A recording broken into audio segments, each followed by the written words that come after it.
মাটার ব্যবসা আসলে দেখেন ঘুম থেকে উঠে একটা মানুষ যে ব্যবসাকে কতটা দাম দেওয়া হয়, সুন্দর করে গাড়িটা দেওয়া হচ্ছে। আসলে ব্যবসা বা বিজনেস কষ্ট না করলে কোনোভাবে কিছু হয় না। দেখেন কত সুন্দর করে ধুইতেছে, এটা ধোয়ার পরে তারপরে বেচা কিনির রাস্তায় চলবে। আচ্ছা, এই যে মাটার গাড়ি যে সুন্দর করে ধুইলা, এটা মাটা মোটামুটি কত করে কেজি বিক্রি হয় বা কত করে গ্লাস?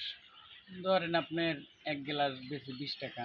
20 টাকা। আপনার সারাদিনে কত লিটার বিক্রি হয় এই ৩০-৩৫ কেজি নর্মাল ভাবে? আর যদি একটু গরম বেশি পড়ে গরম বেশি বলে ৪০ কেজি এরকম। তাতে মোটামুটি আল্লাহর রহমতে দিন গেলে কিরকম থাকে? থাকে কষ্ট ৭০০-৮০০। কষ্ট করে আল্লাহ তো জানে। মানে ফ্যামিলি চলা সম্ভব। চলে কোনরকম। বৃষ্টি বৃষ্টি নামলে মানে অবস্থা খারাপ। এরকম যদি কেউ এই মাটার ব্যবসা করতে চায় তাহলে কি করব?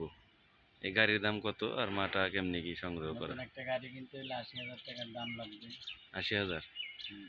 আর মাটা কি প্রতিদিন মানে সংগ্রহ করা যায় না নিজেই দিয়ে যায়? বিভিন্ন পয়েন্ট আছে। যে যেভাবে সিরাজগঞ্জ থেকে আনে, কেউ মুন্সিগঞ্জ থেকে আনে। যে যেখানে ব্যবসা করে ওখানে। ঢাকায় ব্যবসা করলে মুন্সিগঞ্জ সিরাজগঞ্জ থেকে মাথা আসে। আচ্ছা, ঠিক আমরা আছে। নারায়ণগঞ্জে ব্যবসা করি তো মুন্সিগঞ্জ থেকে আনি। আলদির মাথা এনে নাম করি। মোটামুটি তাহলে আর কি চলে ভালোই দিন বেড়ে? চলে বেচা কিনে হইলে ভালো লাগে, আর বৃষ্টি বৃষ্টি মিষ্টি হলে বেচা কিনে নষ্ট হয়ে যায়। আচ্ছা, এভাবে ব্যবসা করে তো ভালোই লাগে এমনি অন্য অন্য ব্যবসা থেকে? কষ্ট অনেক, ভালো মন্দ ওইটা বুঝি না, মানে দিন শেষে মাল বেচা কিনে হইলে ২ টাকা লাভ হলে ওইটাই ভালো লাগে, এছাড়া কিছু না। আচ্ছা, ঠিক আছে, সমস্যা নাই। তাহলে যদি কেউ করতে পারে যে দিয়ে দিলা, এভাবে করলে হয়তো গাড়ি ৮০,০০০ টাকা দাম আর মাটা ব্যবসা না করাই ভালো, না কারণ করে। এনে অনেক পরিশ্রম। ও, সকাল ৬টা বাজে ঘুমিয়ে ২টা রাত ১০টা পর্যন্ত পরিশ্রম।